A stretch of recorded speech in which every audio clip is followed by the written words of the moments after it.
Okay, so talking about tracking and monitoring your marketing efforts.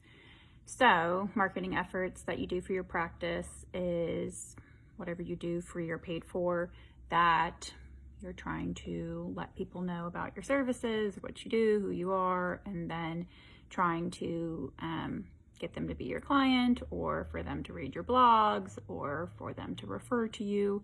So when we're tracking marketing efforts, we want to make sure we're getting value from them. So whether that be the time that you're putting into things or whether that be money that you're spending. So time space. So a lot of people think that they should have an Instagram or they should have Facebook or they should do TikTok or social media to get clients in the door or to get their name out there or whatever it may be because it's free. And that's true. You can use social media and you can use Canva and you can use all sorts of things that are free for marketing efforts, but you spend a lot of time doing that. And so if you're spending an hour a day or multiple hours a day on Instagram or on Canva and creating things and all that stuff, and you really enjoy it, that's great. But if it's never brought you a client or it's never doing anything exposure-wise for your practice, it might not be the best return on your time investment. And so marketing effort-wise, that might not be one of the best, spaces to spend a lot of your time on.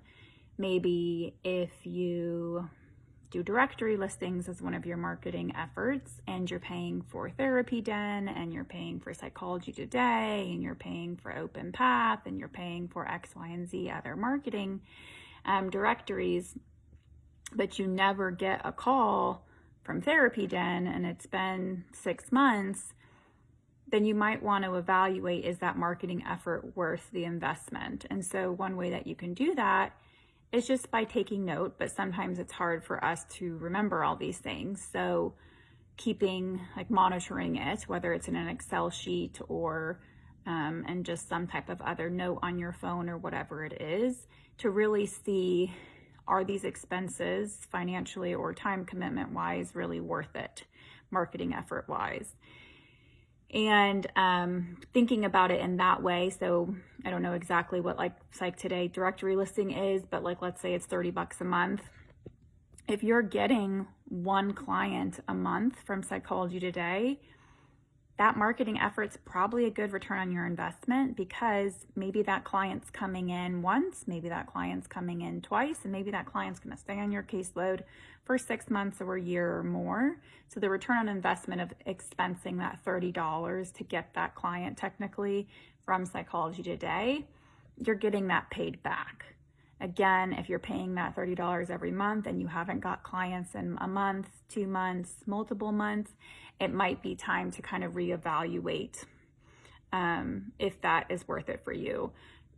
Sometimes it doesn't always lead to canceling the membership or whatever it is, but it might lead to hey, maybe I need to update my photo. Maybe I need to update the info. Maybe something that I have written on the directory listing is not aligning with the type of people that I want to bring in and or kind of speaking to them so they're not contacting you.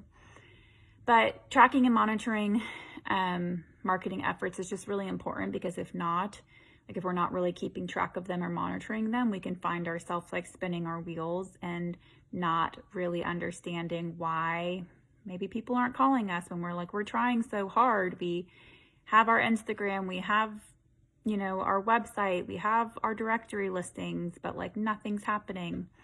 And being able to see that sometimes we forget that networking, talking to other therapists, doing consultation groups, all of that, though it serves other things for us, that's also a marketing effort.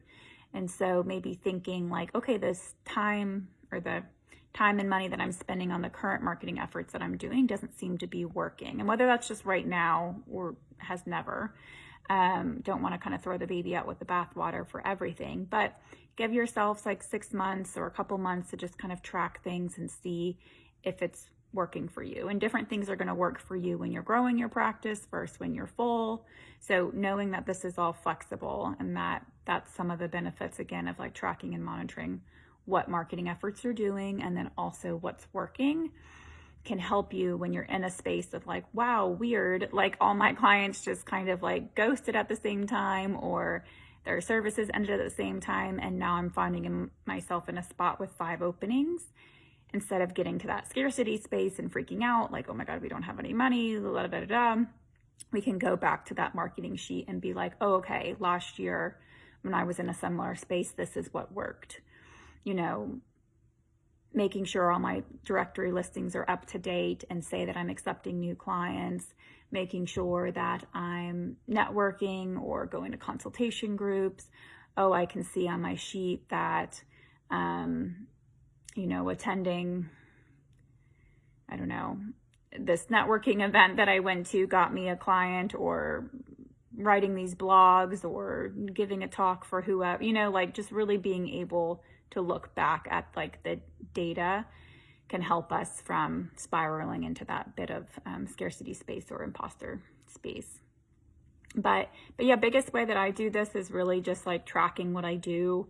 Sometimes it's a bit more formally, like on a note sheet, and then other times it's just kind of like in my brain. I notice when I'm full and don't need clients, I tend to slack a little bit on tracking and monitoring marketing efforts because I'm not really thinking about that because I've got clients to fill my slots.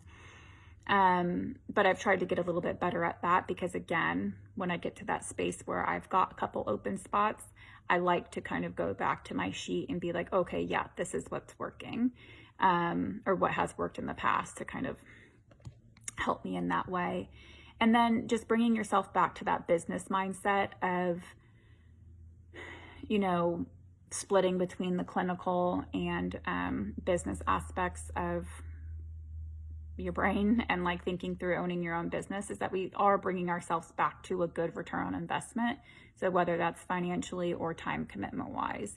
So we're trying to kind of make sure everything that we're doing, networking, marketing, all the things, is going to be beneficial for us and or growing our practices.